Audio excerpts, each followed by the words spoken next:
What's up, everybody? We're back with another episode. Today, I have a gentleman who's absolutely been crushing it, top of the leaderboard last month, which would have been July. Probably would have been top of the leaderboard a few other months too, but we didn't even have the setup going yet. But yeah, none other than my brother Johnny. I wanted to bring him to the stage, bro. Thank you for hopping on today, bro. Yes, sir. Absolutely, man. 100%. So, as always, man, I like to hop in and a lot of this information I don't know. So, I actually want to know, bro, like, take me back. What got you into life insurance? What were you doing before that? Tell us a little bit about like how you got here, bro. Yeah, bro. Thanks for having me. I came from the door-to-door space, and I guess before that, I was in college. I was going to a trade school. I was originally going to get into HVAC and like doing utility services, and I always had the mindset like, dude, this is not for me. Like, there's no way I'm going to be doing because I didn't want to live a life of mediocrity. And I definitely didn't want to live the life that like all my friends around me from high school that went to college with me were living. And that was partying every day and then just going to go get an average 9 to 5 job.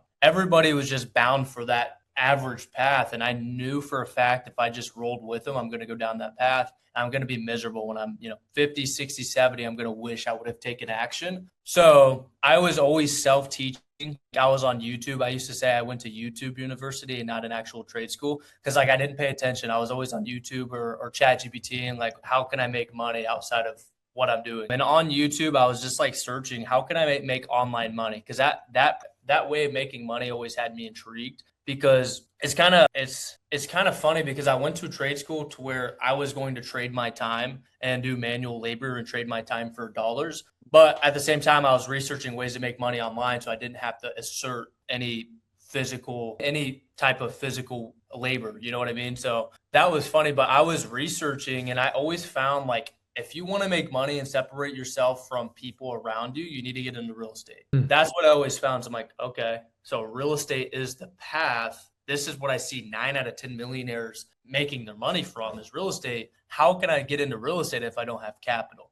So that led me into sales. Like I figured it out, sales. But that led me down another path of research. Like, okay, what sales vehicle do I need to get into? And thank God I had a friend that sold door to door, and he was from my high school. I actually recruited him into life insurance. Funny enough, so he recruited me into door to door, and then I returned the favor and recruited him into the best business that's out there, and that's life insurance, right? But door to door, I hit the ground running for sure. And it's funny because I use a lot of the training techniques and just philosophies and stuff like that for life insurance when I recruit new agents in that I used when I was teaching myself the ways and the loops getting in the door to door because nobody taught me really in door to door. I was still in my dorm or my apartment back when I was in college and I was training myself how to sell and what I found is it's all communication. It's all learning how to talk to people. It's a people-based industry, really, sales in general. And what really relieved myself was the fact that it's not something I had to be born with to be good with. Be good with communication, be good with talking to people, just be good at sales in general. Is something that you just acquire, like shooting a free throw, like scoring touchdowns, like I did in high school, stuff like that. It's a skill. So I'm like, all right, if this is all it's going to take is just sharpening the iron every day, getting better, learning how to talk to people, getting uncomfortable, learning objections, stuff like that, I'm going to be fine because I'm just going to put in as much of that as it takes to become good. So I hit the ground running with door to door. I started on a Tuesday, and in door to door, you knock Monday through Saturday. So in 5 days, I sold 17 grand in pest control. First week ever, Tuesday through Saturday. I'm like, I didn't know what was good. But when the week was over and I was at the top of the leaderboard in Des Moines, Iowa, in my office, and I was like, "Is this good?" Everybody's like, "Dude, you're that guy," and not really like they weren't glazing me like that, but I found out like, dang, I'm like actually kind of good at this. Yeah, yeah, yeah. I was throwing up 2, 3 pieces a day. I'm like, okay, I can do this. And then I sold 64,000 in pest control my first month. I'm like, all right, sales is for me, but I don't know how much longer I want to. And I wasn't thinking this necessarily after my first month. But towards the end of the summer, I was realizing last summer that like sales is for me, but this isn't sustainable. I was FaceTiming my girlfriend all the time, my girlfriend at the time, and I was like, I want to go home. Like, I'm getting burnt out. Like, I'm making money. I'm making more than I would have if I worked a 9 to 5. But I'm like, this is brutal for my mind. I felt like I was pretty sharp up here because I think that's part of being an entrepreneur. You got to be really sharp with the mindset. But I felt like I was deteriorating in door to door, and I just realized I had to make a change. So Cole, obviously you know Cole Jackson. Yep.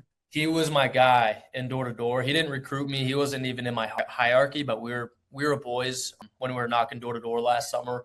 He finished up the summer in like I think 2 months before me, about a month and a half before me. But we had talked on his last day before he went home about what his plans were. He's like, I'm gonna get in the life insurance space. I'm gonna try it out. I got a buddy from college that's doing it. And we'll just keep in touch. I'll let you know how it goes. And so a month later, it's actually postseason. I'm still knocking. I'm in a completely different state. I'm in New Mexico. And I see his story, and it's the end of his first week, and he's closed like 3 or 4. And I'm like, so you mean to tell, like, how's it going, bro? And he told me about it. I'm like, so you mean to tell me that you're making more money than I am, and you're brand new to the business, and I'm relatively good for a rookie in door to door, and you're doing this from the comfort of your home? Like, you get to control your own schedule. Nobody's your boss. Like, all right, I'm down. And what really sold me is because I knew I'm married now, but I got engaged. I knew I wanted to get engaged last winter. So I had a couple months. I'm like, one, I need to save money for a wedding ring. I wasn't really making that much from door to door because you get most of it in your back end. And then two, I knew that if I wanted to get married, I didn't want to knock another summer.